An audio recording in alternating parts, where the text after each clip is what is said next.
There's this thing that has been bothering me, and I've been trying my very best to make sense of it. I cannot seem to. And that is all these overnight wealthy people, overnight big boys and girls. And then when you ask them, they pick offense. Or some of them will say, "Now grace." Wait, now grace. Now only with this grace they work for like this. Are we not part of God's creation? I want to know.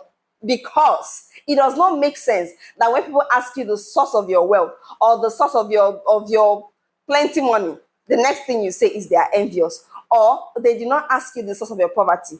See, we have the right to ask because you are flaunting it in our faces. So we have the right to ask, how did you get the money? Some mothers, some parents, not even just mothers, both fathers and mothers, your sons and your daughters come back with things that they are not supposed to be able to afford. And you cannot seem to ask them how. You're just celebrating. What? You should ask that child, how did you get this? Because you know that that child is not old enough to be able to afford that. Is not doing anything that is supposed to afford that. But the child already has it. How? We need to normalize asking the question how. And then I know that some of these people have fronts, the things they used to cover. Some of them will say they are trading Bitcoin or Forex. Some of them are in certain sector or sectors of the entertainment industry, and they are doing big things with money that we know that this thing you're doing, this thing you told us you're doing is not supposed to be able to afford you this. You are flying private jets up and down. You have 20 million naira cars. You have houses in big places. And you tell us that you are doing this one. Meanwhile, we know that it's not combining well. And then you're making real hardworking people seem like they're lazy, like they're not doing enough. See, let me tell you, don't let the social media pressure you. Don't let it pressure you. And for some pastors, you call yourself a man of God.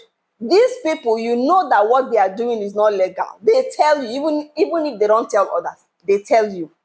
Yet you pray for them to go and come back in peace, to do whatever they're doing and get gains from it. I just want you to know. Remember, the Lord is watching you. On the judgment day, you'll be crying.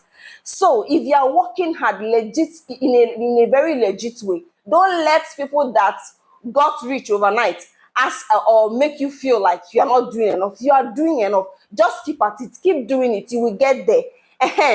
And for the mothers, please, and for the fathers as well. Let me not just keep saying mothers.